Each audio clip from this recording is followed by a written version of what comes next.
Greetings, viewers. I hope that everyone watching is safe, well, having a fantastic day. Today, I want to talk a little bit about Tai Chi. And some of my students watching will really, really enjoy this one because, as you know, I teach, but I'm also a student as well. And I love to up my skills, learn from people, learn from other masters. And I have Leah Cohen here with me, who is a Shifu and a teacher of Tai Chi, many different styles, including one of the raw forms of Tai Chi, which I'm quite interested in. I will introduce her properly in a second. But yeah, what interests me is her breadth of what she knows and the Tai Chi sword and all these different styles. I'm going to introduce her now, and perhaps, Leah, if you could just say a little bit about your Tai Chi journey and anything you like to our viewers, because it's a real honor to have you here. Thank you very much. So I've always been a dancer, and I moved to Panama in 2006, where we found a Tai Chi class, and I immediately loved it, and I wanted to learn more and more. I feel that people who practice Tai Chi, they gravitate to it very quickly, and then there's all the rest that say it's boring. Mm-hmm. And so in 2010, I made my first journey to Wudang, China. And so I had been practicing for 4 years. I thought I was pretty good. But when I got there, I realized that I hadn't even began, because the level in China is very, very high, and I was very impressed by it. So I began again, and I began my journey learning Tai Chi in the style of Wudang, which is, the mountain Wudang Shan. They filmed Crouching Tiger, Hidden Dragon, Yeah. and they filmed Third Karate Kid there. Wow. Oh Yeah. my God, that must have So been that's I was practicing. That must have been such an amazing experience, something that I mean, I would love to do. I'm sure the viewers would love to try, and a whole new dimension on Tai Chi. I'm sure you got a lot more philosophy there, did you? So it's very interesting, actually, because when foreigners arrive in China, they think they're going to the source. So that is where they're going to learn the most philosophy. And in fact, it is not that way. So first of all, I think that the Chinese masters may struggle to share the concepts of Taoist philosophy because they don't really speak English that well. But what I find is that living in China in itself teaches you how to live the Taoist way just by being there. But there's a lot of self-study involved with the philosophy. And as you progress, then you start to get curious and you start to investigate. And I actually learned a lot of the philosophy through teaching, because my students, they're Westerners and they want to know more. And my Shifu did not necessarily teach me that. He basically said to me, Tai Chi, breathe, relax. And that was the end of how to breathe while practicing Tai Chi. Right. And so their philosophy is you do the practice and feel it through your own personal experience. Wow. And then you come to Shifu and you talk to him about it. And generally, he'll just kind of nod his head and say, okay, go back and practice more. So it's really, it's a journey of self-discovery through your body and the feelings that you feel as you progress in your training. And then after that initial time that I stayed there in 2010, We went as a family for 2 months. I returned there with my children in 2012, and we stayed there for 2 years. I homeschooled and trained Tai Chi every day for 8 hours. And it was hard. I thought a lot about math and English, and I drove my kids a little crazy. But it changed me, I believe, on a cellular level because of the daily practice. That's amazing. I mean, when you said that, feel the chi, I actually felt this jolt of tingling through my head, right the way through the sides of my face and right the way down into the planet. And I know that there's something powerful in what you just said. And it's really interesting because I was only interested in the internal martial art aspect and how much I can do. And then I started feeling tingling in my hands, and I thought, it's just blood, or it's just needles. But then I started feeling it in my body. And when I do certain things with one side of the body, why is it tingling in one side and not the other? And it's because I'm channeling with intent and exactly what you're saying. And there's not a lot written down in books, but that really literally resonated with me completely.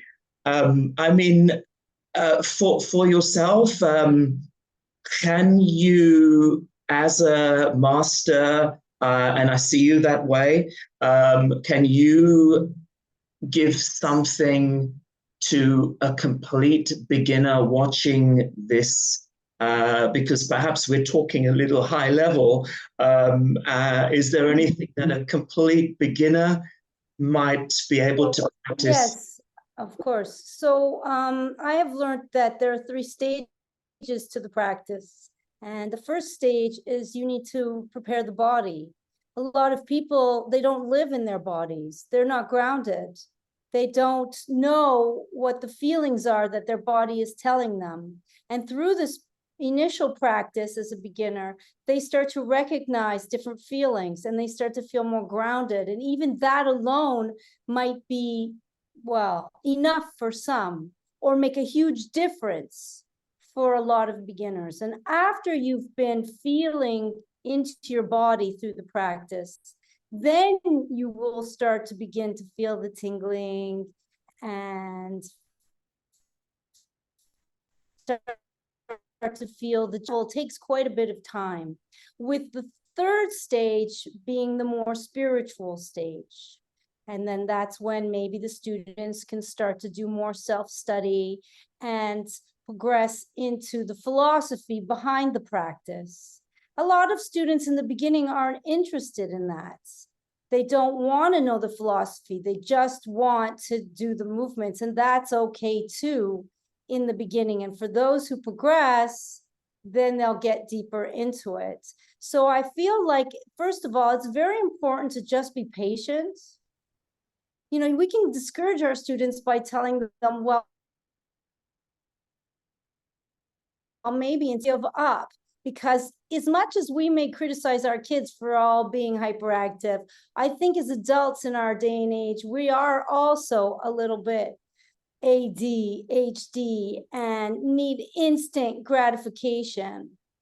And the practice of Tai Chi requires a lot of discipline and perseverance. So those are the first things that you really need to develop. What I say in my first video, which seems to connect with the viewers, it's about creating the habits. You need to start just by creating a habit and making space for the practice. And that's why I offer this free course on YouTube. And I don't want anybody to sign up to my courses, my paid courses, until they've created the habit, because they won't get any benefit or value from paying me.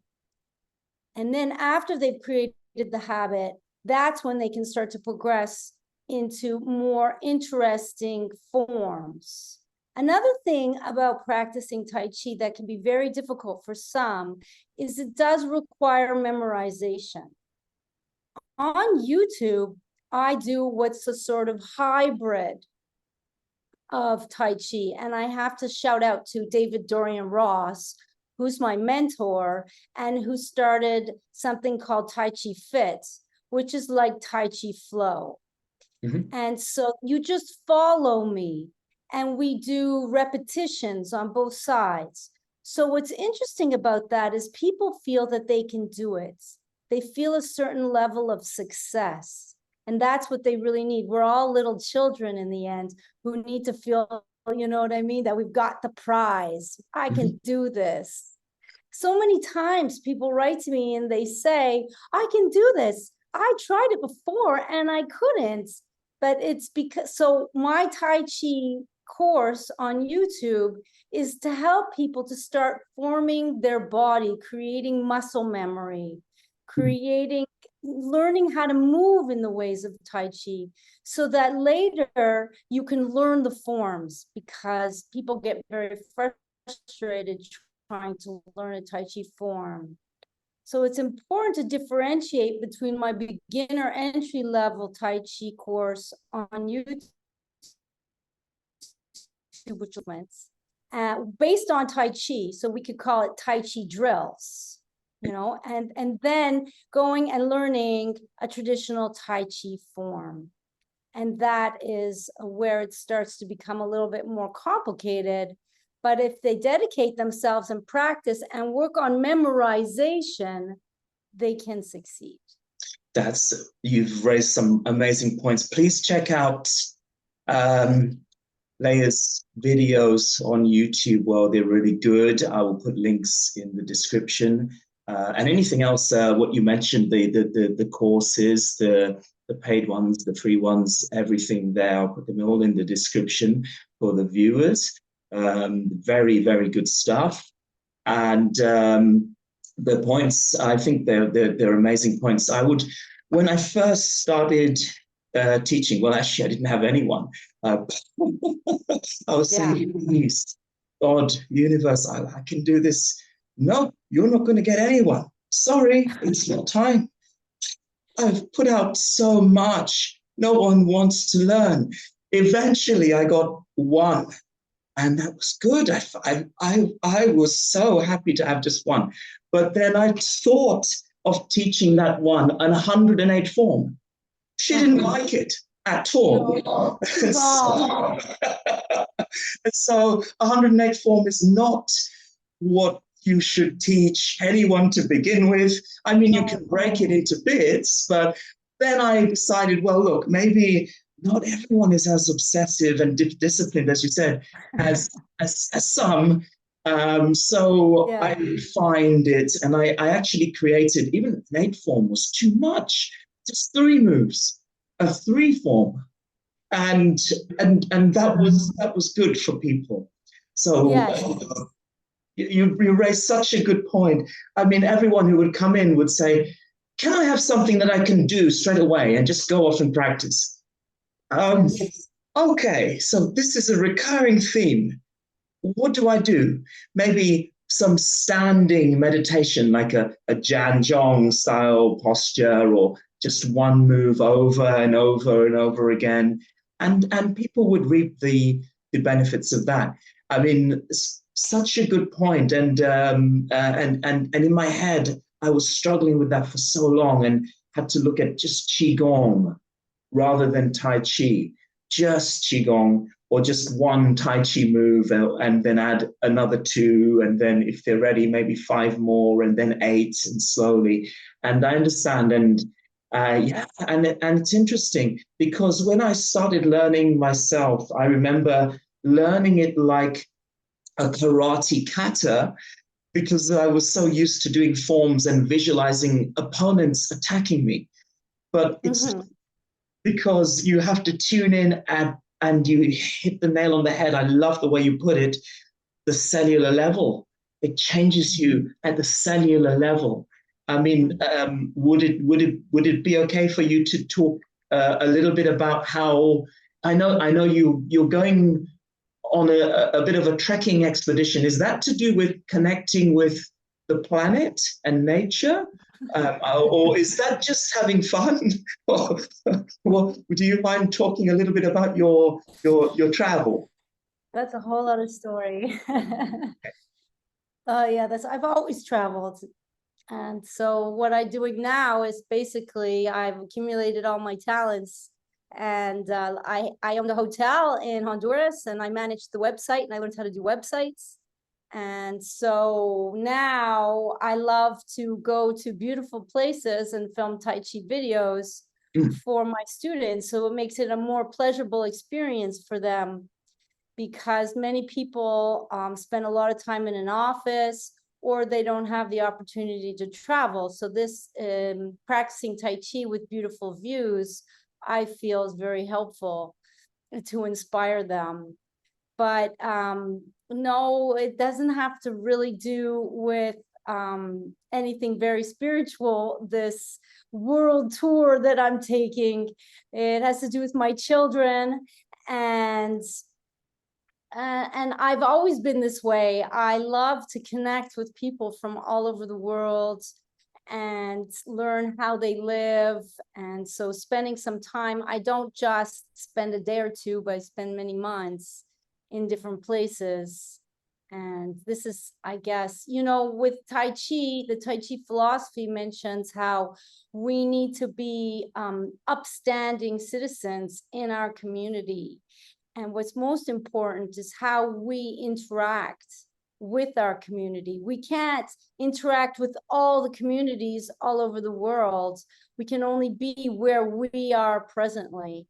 So every time I move, I get to interact with another community around me, and touch some other people's lives with my magic. That is brilliant. I really like that.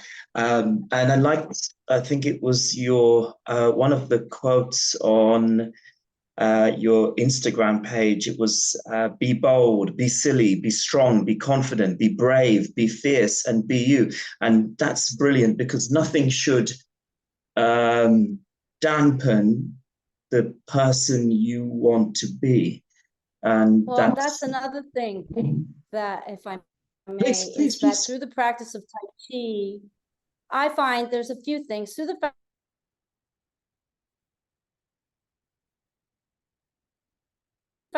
it's kind of an intervention. And I learned this once again from David Dorian Ross. Through the practice of Tai Chi, you stop the negative patterns that are on loop and that are self-sabotaging. It creates these moments where you have peace in your mind and in your body, and then that allows you to connect to who you really are inside. And so I talk a lot about living your most authentic self. And so the being bold and being brave, it's about being okay being you, being unapologetically you. And it's very hard today in our society, and I also struggle with it. There's a lot of people that they're afraid of me because I'm unapologetically me, and that scares them. So it's about reconnecting with who you are before society got involved. That's the pu, as they call it in Chinese, which I'm not pronouncing properly, which is the uncarved block.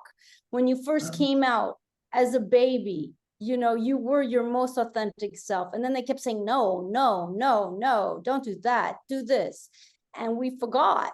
And some of us are so busy living to please other people that we're unhappy and not pleasing ourselves. So through the practice of Tai Chi, a dedicated daily disciplined practice, you create these moments of intervention where you stop the negative loops and the negative patterns in your head, which is going to bring you a moment of, it's like then there's this empty space. Some people get scared in the empty space. You can be vulnerable in that empty space, but that's where all creativity belongs, and that's where you can recreate yourself. So I believe through a dedicated practice of Tai Chi, you have the opportunity to rediscover who you really are.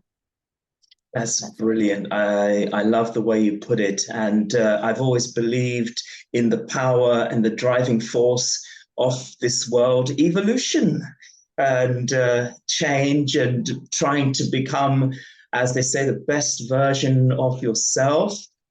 which we were. And as you said, we've become tainted by ideas from society that you should do this, you should do that. Well, hang on a minute, what do I want to do with my life? What do I want to do? And how can I best serve humanity? How can I help the planet? How can I be my authentic self? So yeah, absolutely. And I think Tai Chi has helped me tremendously to do that. I had no idea I would be teaching this stuff. I had no idea at all. But it's part of what I do. And I even quit my job and I do some of this full time. So Congratulations. Thank you. Thank you very much. You know, honestly. And I believe that, as you quite rightly said, every culture has something beautiful to offer. It's not him against him or her against him or anything of that sort. There's something nice about every culture in the world. And it's about recognizing similarities rather than differences that would make the world such a better place.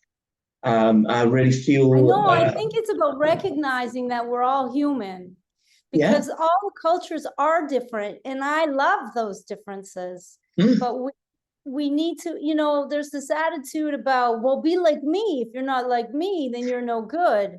But that's not how it is. It's like, be okay with him or her not being like you, because they're being their most authentic way.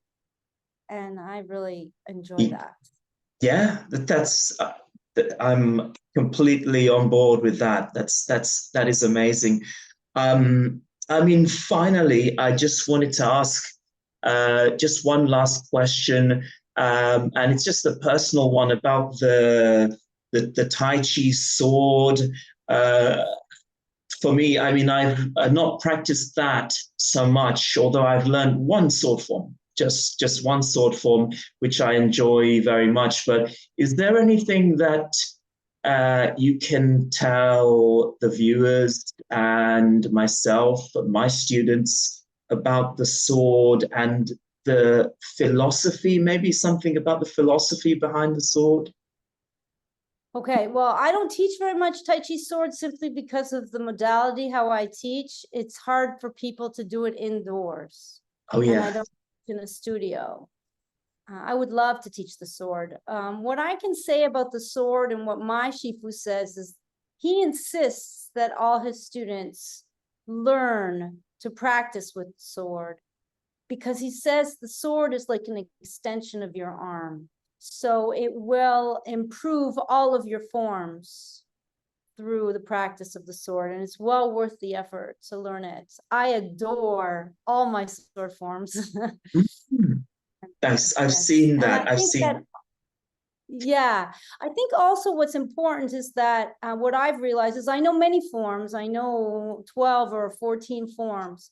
And what my students have noticed is that you don't want to learn too many forms because you'll forget them if you don't practice them. But by learning different forms, the same movements come up again in a different way, leading into it in a different way, and it gives you more depth to understanding the movements and the forms. So it would be the same thing with the Tai Chi sword, is that it's going to bring more depth to all of the forms that you know. Wow. Thank you. Thank you so much for that, Leah. Leah, it's been an absolute pleasure, an absolute honor to have you here. I hope that the viewers will like, share this post, subscribe to my channel and Leah's channel. Make sure you check out all the courses that she's mentioned in the description, please. I'm not just saying that because they're pretty good. They're pretty good, viewers. Okay, so check them out. Upgrade your skills. Look at me. I'm upgrading my skills. I'm teaching. I'm still upgrading my skills. I'm connecting with quality people. So please upgrade your skills. Make sure you do that. And thanks again. Peace, love, light. And I will see you, viewers, in the next video.